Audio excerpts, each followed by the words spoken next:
je vais vous raconter une histoire. Cette histoire commence il y a plus de 3 siècles.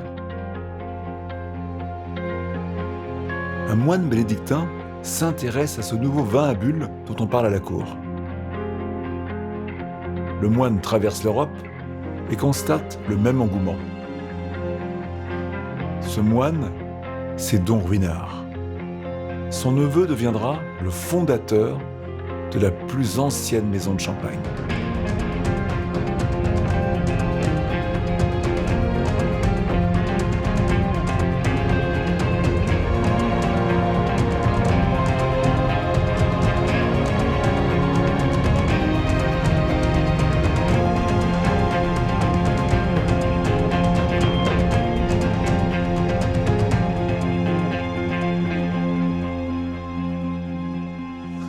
C'est pas beau ce plan, regarde, du maître qui nous attend. C'est magnifique, hein? Salut Yann. Ça va? Content de te voir. Bah, moi aussi, c'est super. Mon métier, moi je le vois comme faire plaisir aux gens. Et le champagne, c'est l'outil pour le faire. Voilà, c'est d'avant tout un métier humain.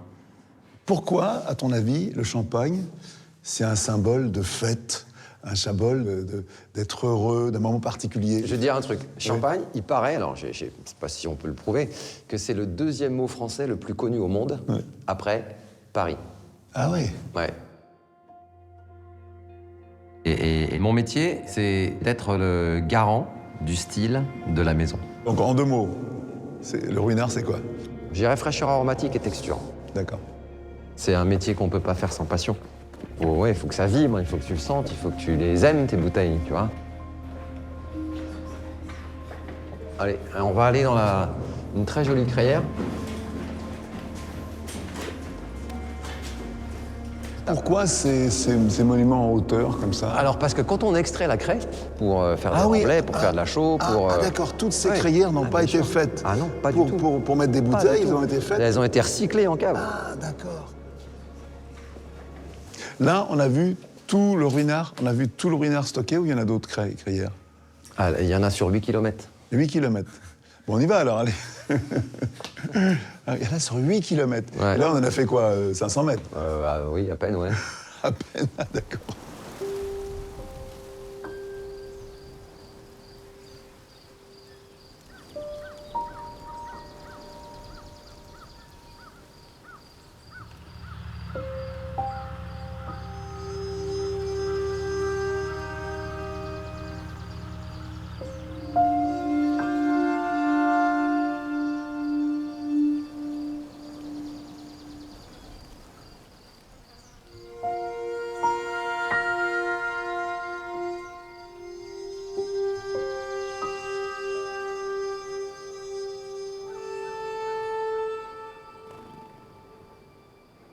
Je m'appelle Huchard Laurent, j'ai 45 ans. Je suis agriculteur et viticulteur dans la Marne. On plante une graine et on emmène un cycle.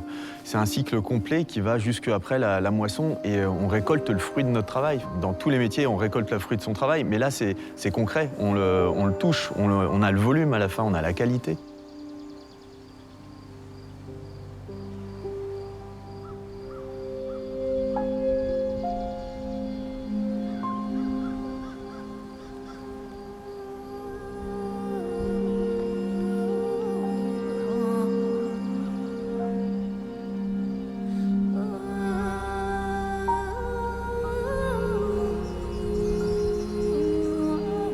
Tous les ans, la vigne se renouvelle.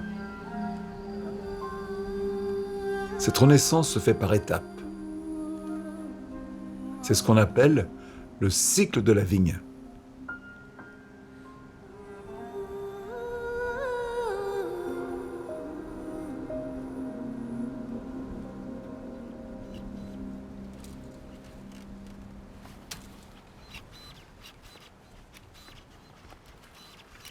Et chaque étape représente une exigence supplémentaire pour les vignerons qui s'évertuent à prendre soin de la vigne pour en obtenir le raisin le plus aromatique. On travaille la vigne toute l'année et on la soigne pour obtenir un fruit à la fin et un produit d'excellence, puisque si on parle du champagne, on est dedans, quoi.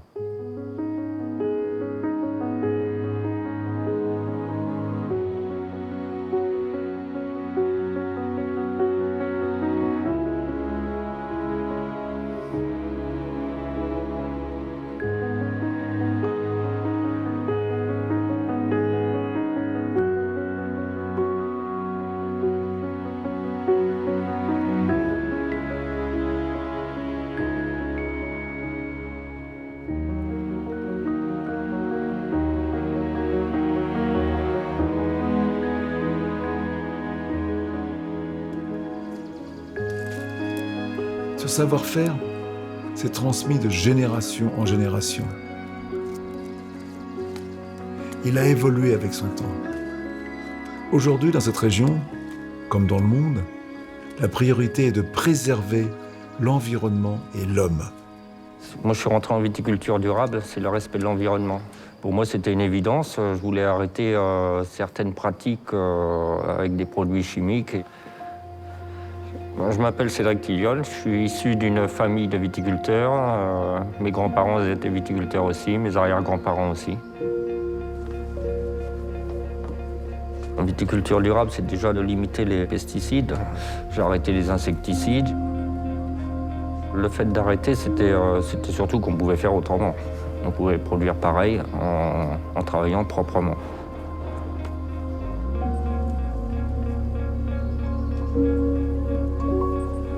Quand je me baladais avec mon père, quand je voyais une vigne où il n'y avait pas une herbe qui dépassait, mon père me disait, ben voilà une vigne bien tenue. Maintenant, quand je me balade dans le vignoble, si on voit une vigne où il n'y a pas d'herbe, on se dit, bah ceux-là, franchement, ils y vont avec les pesticides et tout, ils sont complètement à côté de la plaque. Et plus il y a d'herbe de partout, plus machin, plus la vigne elle a l'air un peu comme ça veut dire que la vigne est bien travaillée. Je fais toujours ce parallèle avec les années 80 où c'était le début de la chimie et puis du coup, on maîtrisait pas, donc on a fait des erreurs. Il y a eu des erreurs qui ont été faites, mais aujourd'hui, on est vraiment toute une nouvelle génération dans cette même optique d'aller vers de l'avant et d'aller vers du plus écologique, forcément.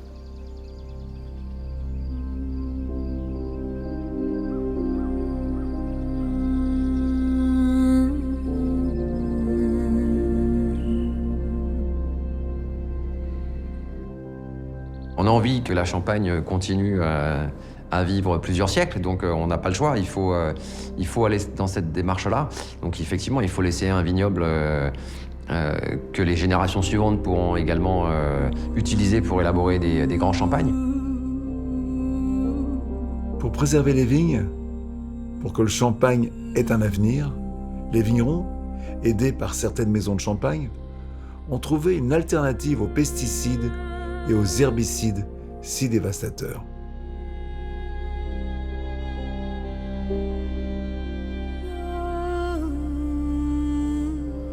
Aujourd'hui, moi, avec la maison Ruinart, on a justement ce partenariat où on replante des haies pour la biodiversité, pour le petit gibier, pour qu'il puisse s'abriter, pour qu'il y ait aussi les oiseaux qui puissent se mettre dedans, pour après aller essayer de capturer les insectes, les moucherons.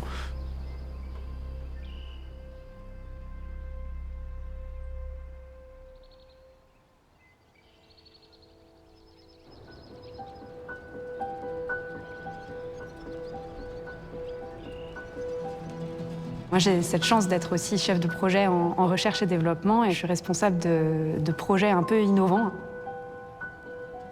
On essaye d'introduire finalement plus de biodiversité autour et au cœur du vignoble pour s'adapter à ce qui nous attend demain et construire un vignoble plus résistant et résilient face à ces nombreux changements.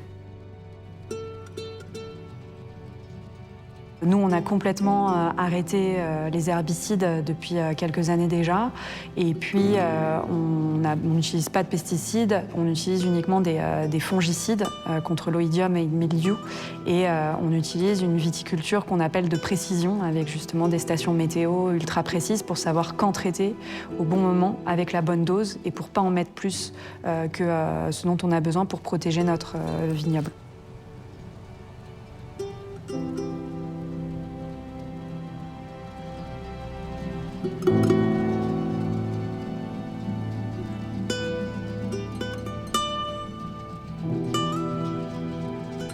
On travaille pour la nature.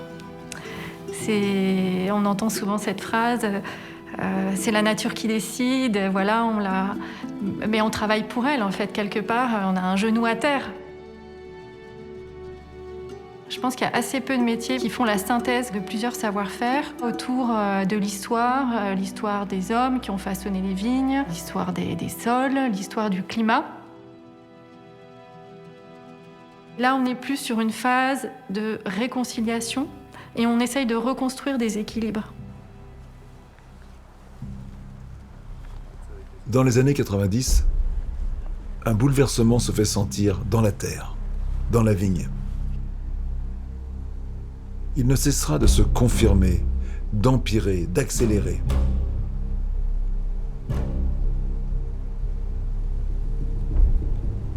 Les agriculteurs ont été les premiers à le ressentir dans leur quotidien, à le toucher de leurs mains.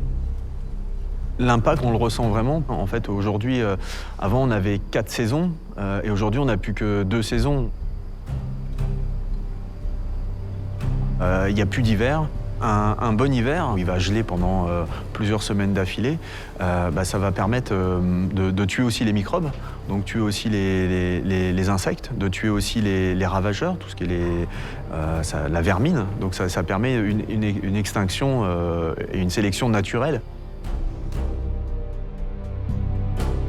Malheureusement, cette gelée essentielle n'a plus lieu l'hiver. Et les parasites ont alors le champ libre jusqu'au printemps.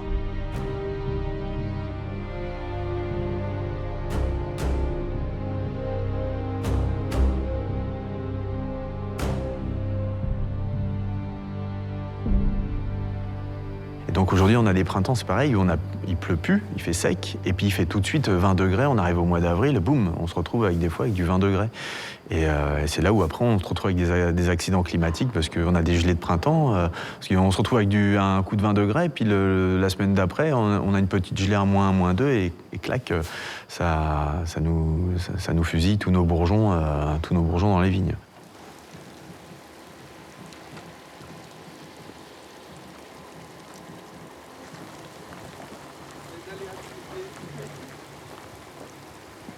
Ouais, ça fait 35 ans que je suis dans les vignes. Les vendanges, c'était jusqu'au début octobre. Puisque maintenant, on est arrivé quand même à faire des vendanges presque au 20 août. Et c'est là qu'on voit l'impact qu'on a sur l'environnement. Le temps change, le climat change et la vigne est directement impactée, comme plein de choses autour du monde, mais en particulier le cycle de la vigne va être directement impacté. Depuis 2003, on a eu 7 vendanges qui ont démarré en août, alors qu'auparavant, on voit que dans les années 50, les vendanges étaient plutôt fin septembre, début octobre. Et donc on a une vraie tendance à une accélération du cycle de la vigne avec une maturation qui va se faire de plus en plus tôt. Un rosé 96. Ouais. Alors pourquoi 96 ? Tu m'as posé la question, depuis quand on voit le réchauffement climatique ? Eh bien, je me suis dit que cette année-là, c'est une année où il y a un marqueur du réchauffement climatique. Quand les vendanges sont précoces, en août, les journées sont plus longues, il fait plus chaud, et donc la photosynthèse est plus active. Et quand ça mûrit vite, on voit les sucres qui montent très vite, donc le degré d'alcool est plus important. Potentiellement, en tout cas, il monte plus vite. Et en revanche, il y a toute une autre partie de la maturation, tu vois, qui n'est pas aussi rapide. La couleur des raisins, par exemple, elle a besoin de contraste de température entre la nuit et le jour.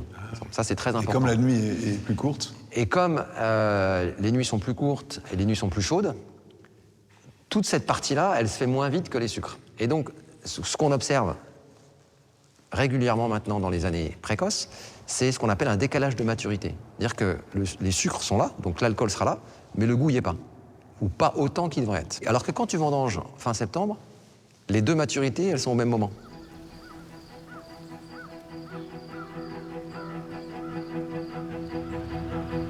À la fin de l'été, lorsque le raisin est gorgé de soleil, vient le moment le plus attendu de l'année, la vendange.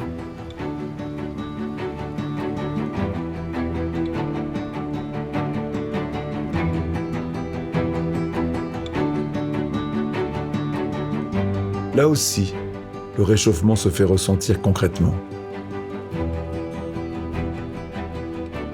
On n'a jamais eu des aussi grosses températures que hier. Avant, on arrivait le matin, on avait la rosée, on avait le froid. Là, maintenant, non, on arrive, il fait déjà 14 ou 15 degrés. Donc, non, c'est une grosse différence. Plus le temps va passer, plus les chaleurs vont être intenses et plus ça sera dur pour nous de faire les vendanges, vu les chaleurs, quoi.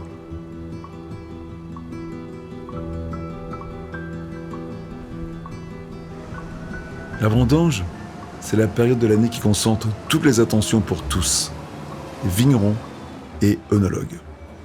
En 2 semaines, on va devoir récolter le travail de toute une année et où là, en tant qu'œnologue, on va être mis à contribution pour vraiment transformer le raisin.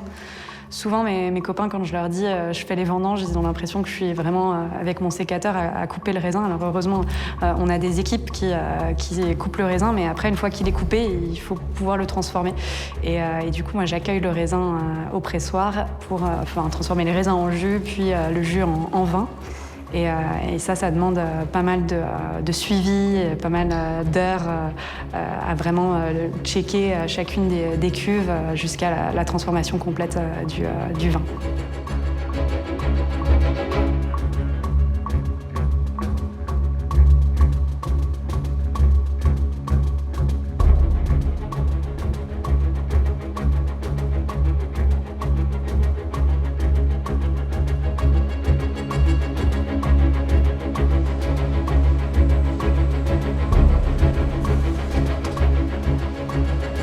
Je suis responsable des fermentations dans une de nos cuveries. Je vais prendre soin des vins, en fait, et du déroulé, suivre le déroulé de la fermentation. Tu as cette espèce de jeu un petit peu où tu apprivoises ta matière première, tu vas sentir pour la première fois des arômes, tu vas la deviner, même si après, les fermentations vont faire que le vin va se transformer. Mais j'aime beaucoup ce temps-là de rencontre, ce moment de rencontre avec le vin.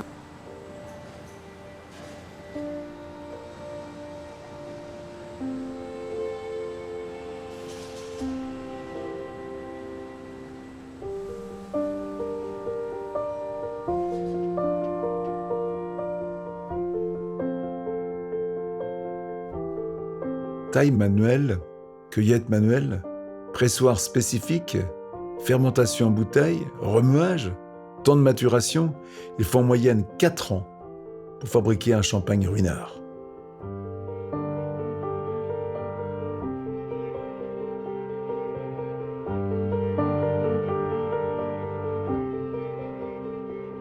Le réchauffement climatique a troublé le cycle de la vigne.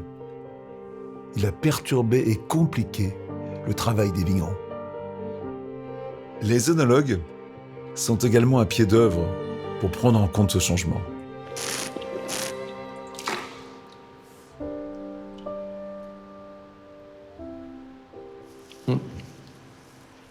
C'est surprenant de fraîcheur, en fait.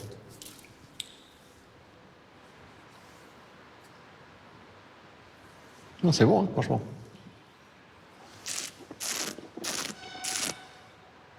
Et effectivement, en dégustation, on a vu apparaître, quand on déguste nos vins clairs après les vendanges, des vins, des cuves avec des profils un peu différents, un peu plus aromatiques, sur un équilibre un peu plus riche, un peu plus ample, avec un peu plus de gras, avec effectivement des notes de fruits exotiques qu'on n'a pas tout à fait normalement. Donc au début, forcément, on remarque, et puis après, on voit que c'est récurrent. Et ensuite, on se dit, mais c'est quoi le sens de ça ? C'est quoi le sens de ça ? On s'est dit, mais si on les isolait, ces éléments, si on les assemblait, peut-être que ça pourrait nous permettre d'élaborer un nouveau champagne, une nouvelle cuvée, avec un profil qui, quelque part, se suffirait à lui-même. Et c'est là-dessus qu'on a commencé à travailler.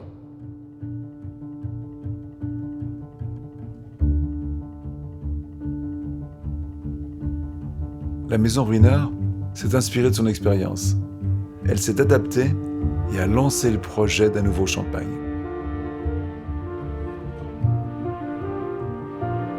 Ce nouveau champagne a pris le nom de Blanc Singulier.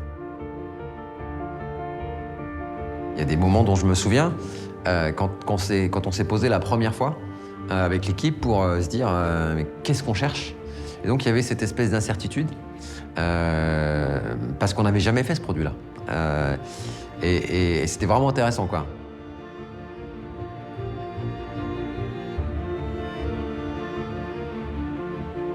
C'est vrai qu'en Champagne, t'élabores pas des nouvelles cuvées tous les jours. Même si notre maison existe depuis 300 ans, on n'a pas élaboré de nouvelles cuvées depuis 2001.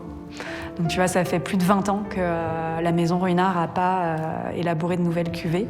Et du coup, c'est hyper intéressant pour une œnologue comme moi de contribuer à ce type de nouveauté.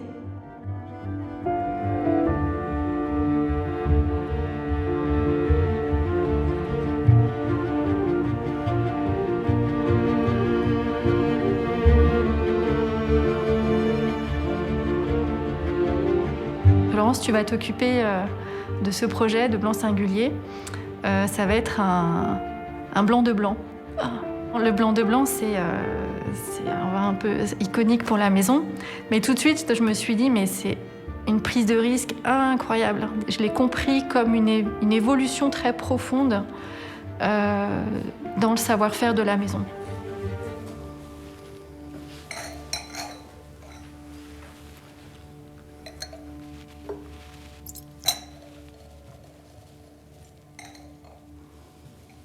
Alors sur blanc singulier, comme en fait il y a finalement assez peu d'éléments, hein, on peut travailler sur une allée, on va dire une dizaine d'éléments, on va regarder comment on les assemble entre eux, on va les regoûter, puis on va se dire tiens, il faut peut-être un peu plus de ça, finalement peut-être qu'il y a un peu moins de réserve que l'année précédente, voilà, donc ça on teste entre nous.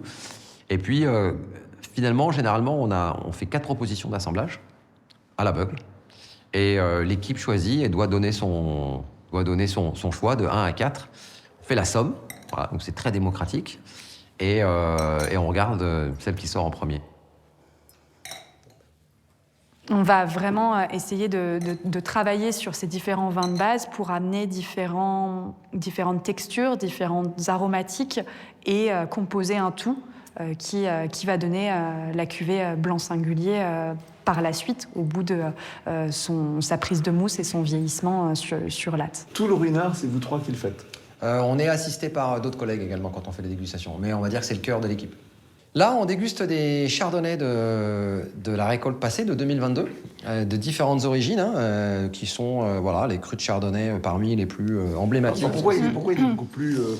Parce que il est beaucoup plus sale, je dirais, toi, plus trouble. Il est plus trouble parce qu'il n'a pas eu le temps encore de se déposer. On a envie d'en voir. Je peux le goûter, celui-là? Bien sûr, bien sûr. C'est Sillery, ça? C'est Sillery, oui. Alors, qu'est-ce que ça sent? Tu vas nous dire. Qu'est-ce que ça vous rappelle? Tout à l'heure, je l'ai senti. Par rapport à ce que j'ai goûté tout à l'heure, le rosé Ruinart, ça n'a rien à voir. On est à des années-lumière, mais ça a 23 ans plus jeune. 23 ans, 27 ans plus jeune. C'est 27 ans plus jeune. C'est là, alors c'est bien d'entendre, ça ressemble à rien. Et tout notre travail, c'est de savoir à quoi ça peut ressembler. Parce que chaque vin va amener une note, une touche. Dans un bouteille de Ruinart, il y a combien de vins différents? Laquelle? Pas le classique, c'est le... Le R de Ruinart, il y a 200. Ah bon? Il y a 200 vins différents à peu près, dans une bouteille de Ruinart. Là, on va prendre quelque chose dans le film. 150, je dirais. Il y a 3 cépages, donc ça multiplie d'autant. 3 cépages, des vins de réserve. On n'est pas loin de 200 vins différents. Quand on déguste pour préparer un assemblage, pour caractériser la personnalité d'un vin. Donc il faut pas se tromper d'une certaine manière, même si on fait ça en groupe. Mais il y a une exigence aussi sur cette partie dégustation qui est hyper forte. Que j'aime beaucoup parce qu'on est aussi tout au vin d'une certaine manière, tout à son métier, tout au travail. L'équipe, c'est important, c'est-à-dire que chaque personne apporte sa construction à l'assemblage et quelque part ça stabilise notre perception globale par rapport à chaque vin. Donc on sait ce qu'on choisit, on est quand même assez certain des éléments qu'on choisit. Après, il y a un élément d'intuition. Voilà. Donc il faut aussi oser un peu, voilà, il faut aussi aller de l'avant. L'œnologie, ça te permet de lier deux choses. Un côté hyper scientifique, hyper technique. Tu peux demander à Fred Florence, moi je suis une geek, j'adore les données, tracer des courbes, j'adore ça. Je trouve que c'est hyper intéressant de regarder ce qui s'est passé dans l'histoire pour mieux comprendre ce qui va se passer dans les prochaines années. Et puis à côté de ça, tu as ce moment-là où en fait là, tu es un peu tout nu devant les vins et tu vas devoir créer un assemblage, un tout qui après va être repartagé autour du monde à un autre moment et qui va être le support d'autres histoires, une mémoire en fait un peu du temps. Mais moi, quand je bois du champagne, je peux boire plus de la même façon maintenant. Ça, c'est évident. Et il y a un travail fou, en fin de compte. Blanc Singulier, c'est le début de l'histoire. C'est vraiment le début de l'histoire. Donc, tu contribues à un moment à ce savoir-faire, mais tu n'en es pas l'auteur principal et tu le transmets. Tu travailles pour la génération d'après. Et ça, on en a très vite conscience en Champagne. Il suffit de regarder les bouteilles, là, où c'est les bouteilles qui nous regardent. On voit que cette notion de temps, elle est particulière ici.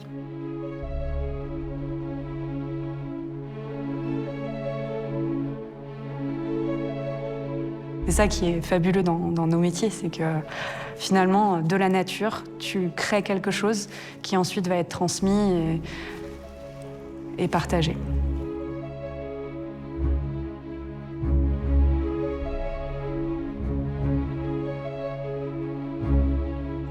Chaque jour est différent, chaque année est différente. Il n'y a aucun millésime qui est exactement semblable à un de ceux qu'on a pu connaître avant. Et en plus, de nos jours, avec le changement climatique, c'est d'autant plus vrai.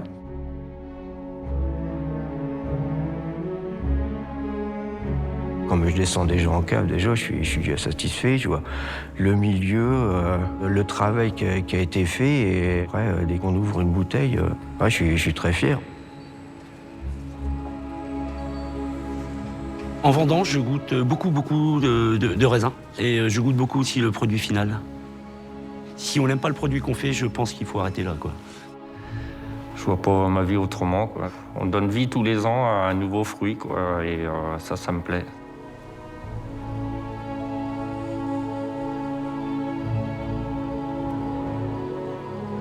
Ça fait une dizaine d'années que je suis dans la maison. Mes parents, ils étaient agriculteurs. Donc j'ai travaillé à la ferme, j'ai grandi dans une ferme. Et puis je me voyais travailler à l'extérieur, en fait, directement en contact avec la nature.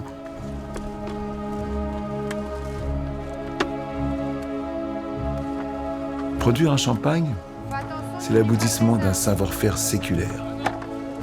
C'est le fruit du labeur de femmes et d'hommes proches du végétal et de la terre. Et aujourd'hui, plus que jamais, nous devons le faire en respectant cette terre, en la soignant et en l'aidant à se régénérer. Moi, j'ai appris l'écologie, je dirais progressivement, et je suis conscient de l'importance. Je m'aperçois quand même qu'à la génération d'après, les exigences vont être de plus en plus fortes. Alors, je pense que la génération qui va arriver aux commandes est beaucoup plus sensible à ces points-là qu'on l'était nous. Tous les acquis ou le savoir qu'on avait un peu de nos parents ou grands-parents, ce qui avait été mis en place, aujourd'hui, tout ça, c'est quand même remis en question. Donc il faut avoir cette réflexion-là et de se dire que de toute façon, ce sera plus jamais comme avant.